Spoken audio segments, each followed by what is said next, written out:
नमस्कार, सुप्रभात, बहुत स्वागत है आप सभी का न्यूज़ 24/7 पर। आप देख रहे हैं सुबह सवेरे और मैं हूं आपके साथ साधना पांडे। दिन भर क्या कुछ रहने वाला है खास, हर एक खबर आप तक पहुंचाएंगे, चाहे वो छोटी हो चाहे बड़ी हो। लेकिन शुरुआत करते हैं ब्रेकिंग न्यूज के साथ। बेमेतरा से बड़ी खबर है, रईसजादे ने कहर बरपा दिया है। अलग अलग जगहों पर 5 वाहनों को टक्कर मारी है। हादसे में 3 लोगों की मौत हो गई, कई घायल हुए हैं और आक्रोशित परिजनों ने चक्का जाम कर दिया है घायलों को। इस वक्त की बड़ी खबर आप तक पहुंचा रहे हैं। एक कार वाले ने कहर बरपा दिया, रईसजादे ने कार से कहर बरपाया है, कई लोगों को कुचल दिया है। कार से अलग अलग जगहों पर 5 वाहनों को टक्कर मारी है। हादसे में 3 लोगों की मौत हो गई है। 3 लोगों की मौत के बाद लोगों का गुस्सा फूट पड़ा है, लोग सड़कों पर भी उतर आए हैं और चक्का जाम कर रहे हैं परिजन। ये बड़ी खबर इस वक्त की। तेज रफ्तार नहीं बल्कि लापरवाही से आप कहिए, लापरवाही का नतीजा है कि 3 लोगों ने जान गंवा दी है, कई जख्मी हैं, घायलों को अस्पताल पहुंचाया गया है। मृतकों के शव पोस्टमार्टम के लिए भिजवाए जा रहे थे, लेकिन परिजन इतने आक्रोशित हैं कि परिजनों ने चक्का जाम शुरू कर दिया है। ये इस वक्त की बड़ी खबर। रफ्तार का कहर, लापरवाही का बड़ा नतीजा, बड़ा खामियाजा आम जनता को भुगतना पड़ा है।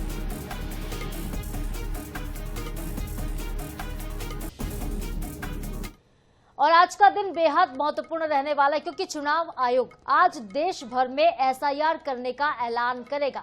आयोग इसकी जानकारी शाम को प्रेस कॉन्फ्रेंस के तौर पर देगा। पहले फेज में 10 से 15 राज्यों में एसआईआर होगा, जबकि ये वो राज्य होंगे जहां पे अगले 1 साल में विधानसभा के चुनाव होने हैं, जैसे कि असम है, तमिलनाडु, पुडुचेरी, केरल, पश्चिम बंगाल है। 2026 में विधानसभा चुनाव क्योंकि इन राज्यों में किया जाना है। चुनाव आयोग की जानकारी ये है कि उन राज्यों में एसआईआर अभी नहीं होगा जहां पर स्थानीय निकायों के चुनाव होने हैं। इसका कारण क्या आपको बताते हैं। इसकी वजह यह है कि निचले स्तर पर कर्मचारी उस चुनाव में व्यस्त होंगे और एसआईआर के लिए वो समय नहीं निकाल पाएंगे। चुनाव के बाद इन राज्यों में एसआईआर होगा, तो आज एसआईआर का ऐलान हो जाएगा कि किन किन राज्यों में एसआईआर किया जाना है। एसआईआर क्या होता है एक बार फिर से आपको हम जानकारी ये भी दे देते हैं। और ऐसे लोग जिनकी देखिए मौत हो गई है, कई लोग ऐसे जो पहले वोटर लिस्ट में थे लेकिन अब नहीं है, कुछ ऐसे लोग हैं जो कि शिफ्ट हो गए हैं, उनके नाम एसआईआर में हटाए जाएंगे। जो गलतियां होंगी वोटर लिस्ट में, पते में जो गलतियां होंगी उसको सुधारा जाएगा। बीएलओ घर घर पहुंचेंगे और खुद फॉर्म आपसे भरवाएंगे। मकसद होगा कि कोई भी योग्य वोटर लिस्ट में ना छूट जाए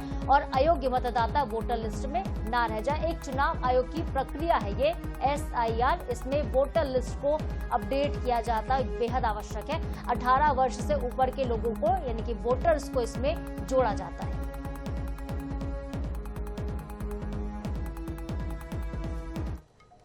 इधर बिहार की राजनीति में आज फिर से हलचल मच गई है। तेजस्वी यादव ने रविवार की सुबह अपने पटना स्थित आवास पर प्रेस कॉन्फ्रेंस की और घोषणाओं की झड़ी लगा दी है। बिहार बदलाव के लिए तैयार है। तेजस्वी ने कहा है कि जनता ने एनडीए को 20 साल दे दिए, हम बस 20 महीने का वक्त मांगते हैं। बिहार को नंबर 1 बनाने के लिए 20 महीने का वक्त तेजस्वी ने मांगा है। तेजस्वी ने ऐलान ये भी किया है कि महागठबंधन की सरकार बनते ही पंचायत और ग्राम कचहरी प्रतिनिधियों का मानदेय दोगुना हो जाएगा। इतना ही नहीं, वादों की लंबी झड़ी थी। पेंशन सुविधा, 50 लाख रुपए की बीमा का कवर मिलने का भी वादा किया गया और यह कदम बिहार के लाखों जन प्रतिनिधियों के लिए एक बहुत बड़ा राहत का संदेश भी माना जा रहा है। इसके साथ ही जन वितरण प्रणाली के वितरकों के जो मानदेय हैं उनकी मार्जिन मनी में बढ़ोतरी की घोषणा भी की गई है। पंचायत स्तर पर कार्यरत प्रतिनिधियों के लिए ये घोषणाएं उन्हें सशक्त बनाएंगी। सुरक्षित बनाने की दिशा में कदम के तौर पर भी इसको देखा जा रहा है। तेजस्वी यादव ने नाई, बढ़ई, कुम्हार, लोहार जैसे पारंपरिक व्यवसाय से जुड़े हुए लोगों के लिए 5 लाख रुपए की एक मुश्त आर्थिक सहायता का भी ऐलान किया। उन्होंने कहा है कि ये पैसा उनके हुनर को एक नया जीवन देगा, वो अपने स्वरोजगार की शुरुआत जो है फिर से कर सकेंगे। तेजस्वी यादव ने मौजूदा एनडीए सरकार पर तीखा हमला भी बोला, तो न सिर्फ वादों की झड़ी लगाई है बल्कि सरकार पर निशाना भी साधा। कहा है कि 20 साल से तो बिहार में एक पुरानी विजिलेंस सरकार के भरोसे बिहार चल रहा है। अपराध और भ्रष्टाचार चरम पर है। यहाँ उद्योग लगाने से खुद गृह मंत्री अमित शाह ने मना कर दिया, जबकि गुजरात में सब कुछ मिल जाता है, बिहार को सिर्फ ठेंगा दिखाया गया। तेजस्वी यादव ने आगे कहा कि अब जनता बीजेपी के चाल, चरित्र और चेहरे को पहचान चुकी है। बिहार के लोग इस बार बदलाव के मूड में हैं।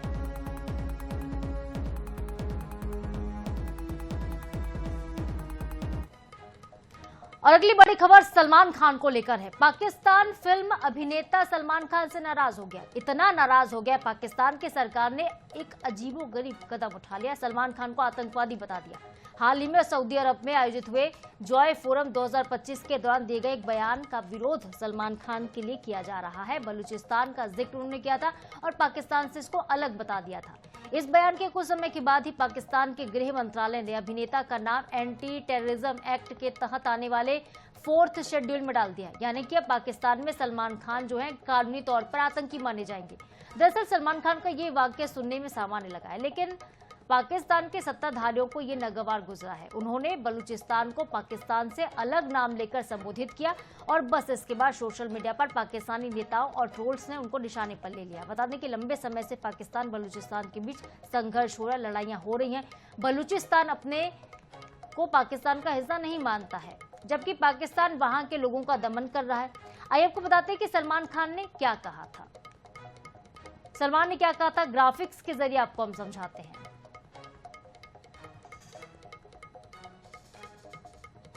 तो सलमान ने ये कहा है कि ये बलूचिस्तान के लोग हैं, ये अफगानिस्तान के लोग हैं।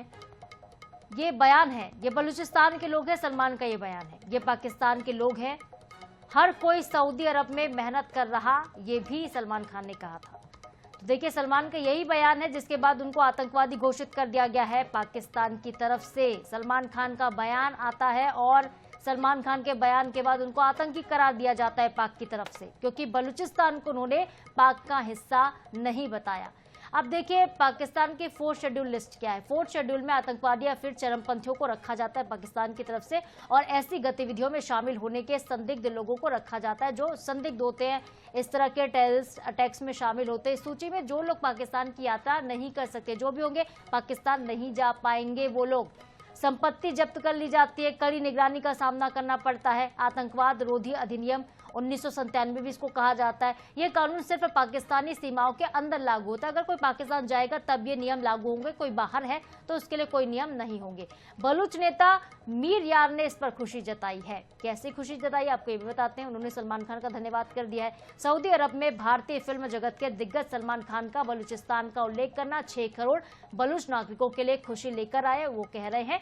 और उन्होंने वो किया है जो कई बड़े देश करने से हिचकते हैं, जो सौम्य कूटनीति के जरिए दुनिया को बलूचिस्तान की अलग पहचान समझने में मदद अब कर रहे हैं। ये बहुत बड़ी बात है। सलमान खान का धन्यवाद कर रहे हैं बलूचिस्तान के लोग, और पाकिस्तान के लोग सलमान खान को आतंकवादी बता रहे हैं।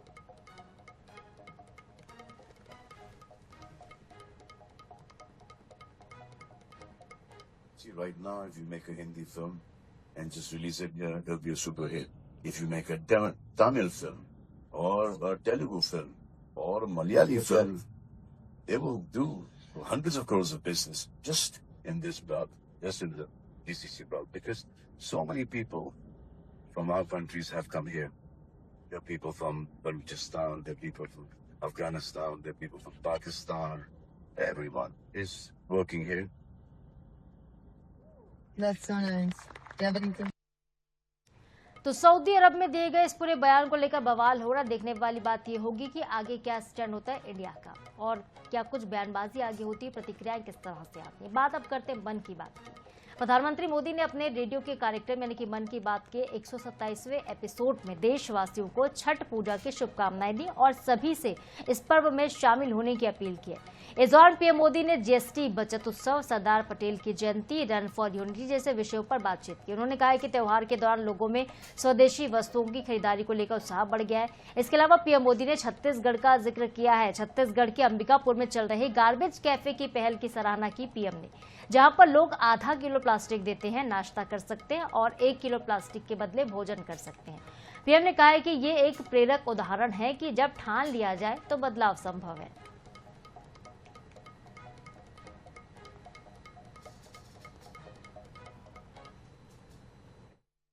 और अभी जैसे ही भाजपा की सरकार आई नगर निगम में, उन्होंने पहले ही मीटिंग में गार्बेज कैफ़े को बंद करने का उन्होंने डिसीजन शायद पास किया, और सिर्फ इसलिए कि उस थीम तक वो पहुंच ही नहीं पाएंगे, सोच ही नहीं है, और सिर्फ इसलिए बंद करना है कि कांग्रेस के समय में वो चालू हुआ था और उसे बंद करना है। लेकिन आज माननीय प्रधानमंत्री जी ने और वहाँ की पूरी टीम ने जो मन की बात तक इस बात को रखा और अंबिकापुर शहर की एक पहचान बन गई। और कांग्रेस को कुछ सही को करना तो आता नहीं है, सिर्फ बुराई तो करेंगे ही। अच्छा काम के लिए वो लोग कब साथ दिए हैं, जो दिए ही देंगे। मुझे ये लगता है कि इतनी इस खुशी के मौके पर उन लोग को भी शामिल होना चाहिए। और जो आज देश के प्रधानमंत्री जी शहर को तारीफ किए हैं, उनका भी शहर है, तो इसी खुशी में उनको भी भाग लेना चाहिए। काहे कि राष्ट्रीय लेवल पर हमारा अंबिकापुर शहर जाना जा रहा है। बड़ा खेद की बात है कि ये लोग विरोध कर रहे हैं। ऐसे तीन मानसिकता के छोटी सोच वाले कांग्रेसी को बड़ा दुख की बात है कि ऐसे सोच रखते हैं ये लोग। भगवान करे ऐसे रहें। देखिए, मेरा इससे पूर्व में तो पीएम मोदी ने रविवार को मन की बात के कार्यक्रम में छत्तीसगढ़ के अंबिकापुर शहर का जिक्र किया है। गार्बेज कैफे की जमकर तारीफ की। उन्होंने इसे स्वच्छता के क्षेत्र में एक प्रेरणादायक और अभिनव पहल भी बता दिया। 1 किलो प्लास्टिक पर दोपहर का या फिर रात का खाना मिलता है। आधा किलो प्लास्टिक पर आपको नाश्ता, इनकी समोसा, चाय सब कुछ मिल जाता है। पीएम मोदी की तारीफ करने के बाद गार्बेज कैफे को लेकर बयानबाजी तेज हो गई है। महापौर मंजुषा भगत ने प्रधानमंत्री की सराहना को पूरे शहर के लिए गर्व का विषय बता दिया है, जबकि दूसरी तरफ पूर्व महापौर डॉक्टर अजय तिर्की ने पीएम मोदी को धन्यवाद देते हुए कहा है कि गार्बेज कैफे अंबिकापुर की पहचान बन चुका। उन्होंने आरोप लगाया कि वर्तमान महापौर इसको बंद करना चाहती थी, लेकिन जन विरोध के चलते ऐसा नहीं हो सका। इधर महापौर मंजुषा भगत ने पलटवार करते हुए कहा कि बंद करने की कोई मंशा नहीं थी, बल्कि सुधार की रणनीति थी। उन्होंने कहा कि कांग्रेस पार्टी झूठ फैलाने में माहिर है।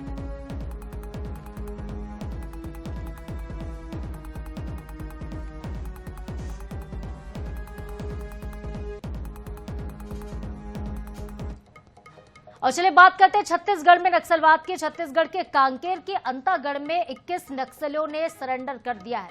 इन नक्सलियों ने 18 हथियारों के साथ आत्मसमर्पण किया। इन नक्सलियों में 4 डीवीसीएम यानी कि डिवीजन वाइस कमेटी मेंबर है, 9 एसीएम है यानी कि एरिया कमेटी मेंबर है और 8 पार्टी के सदस्य शामिल हैं। सरेंडर करने वालों में 13 महिला कैडर के और 8 पुरुष कैडर के नक्सली शामिल हैं। सरेंडर करने वालों में डिवीजन कमेटी सेक्रेटरी मुकेश भी शामिल है और ये सभी नक्सली लंबे वक्त से अंतागढ़ इलाके में सक्रिय थे। आपको बता दें कि बीते दिन कामतेड़ा कैंप में 50 नक्सलियों ने सरेंडर किया था। दरअसल कांकेर पुलिस नक्सलियों को मुख्यधारा में लाने की लगातार तैयारी कर रही है।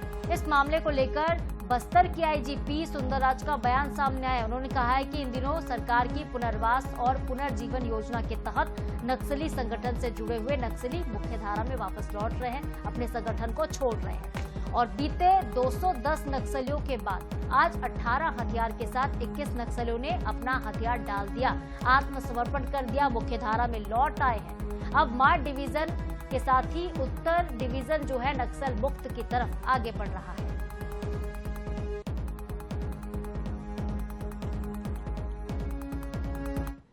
बस्तर डिवीजन के क्षेत्र की केशकाल डिवीजन इलाका का कुएमारी एम किस्कोड़ा एरिया की कुल 21 माओवादी कैडर्स, इसमें डिविजनल कमेटी सचिव मुकेश और डीवीसीएम रईजू, डीवीसीएम कैलाश, इस प्रकार 8 पुरुष एवं 13 महिला माओवादी कैडर, कुल 21 माओवादी कैडर ने हिंसा त्याग कर अभी समाज मुख्यधारा में शामिल होने के उद्देश्य से बाहर आए हैं। उन्हें हम स्वागत किया, स्वीकार किया। अभी आने वाला जो समय में उनका जो विधिवत जो पुनर्वास की प्रक्रिया वो भी पूर्ण की जाएगी। और कांग्रेस के प्रदेश अध्यक्ष, मध्य प्रदेश कांग्रेस के अध्यक्ष जो है जीतू पटवारी ने प्रदेश की कानून व्यवस्था पर सवाल उठाए। पटवारी ने सोशल मीडिया पर ट्वीट किया है दरअसल और कहा है कि रेत माफिया सीधे पुलिस थाने से लूट को अंजाम दे रहे हैं। उन्होंने सवाल किया कि कानून व्यवस्था को मजाक बनाने वालों को आखिर बचा कौन रहा है। मामला है छतरपुर का। मामला छतरपुर में अवैध रेत परिवहन का है, जहां पे 3 ट्रैक्टर जब्त किए गए थे, लेकिन थोड़ी ही देर के बाद रेत माफिया ट्रैक्टर को लेकर फरार हो जाते हैं। ट्रैक्टर रेत माफिया दीपक यादव और कैलाश यादव के हैं। कांग्रेस के अध्यक्ष जीतू पटवारी ने ट्वीट में आगे कहा है कि क्या मध्य प्रदेश के गृह मंत्री का तंत्र इतना कमजोर हो गया है कि रेत माफिया सीधे पुलिस थाने में पहुंच जाती है, लूट कर लेती है। उन्होंने आरोप लगाया है कि छतरपुर में हर दिन अवैध परिवहन करते हुए 200 से ज्यादा ट्रैक्टर मंडी में खड़े रहते हैं, जो कहीं न कहीं नेताओं के संरक्षण में ही चल रहे हैं।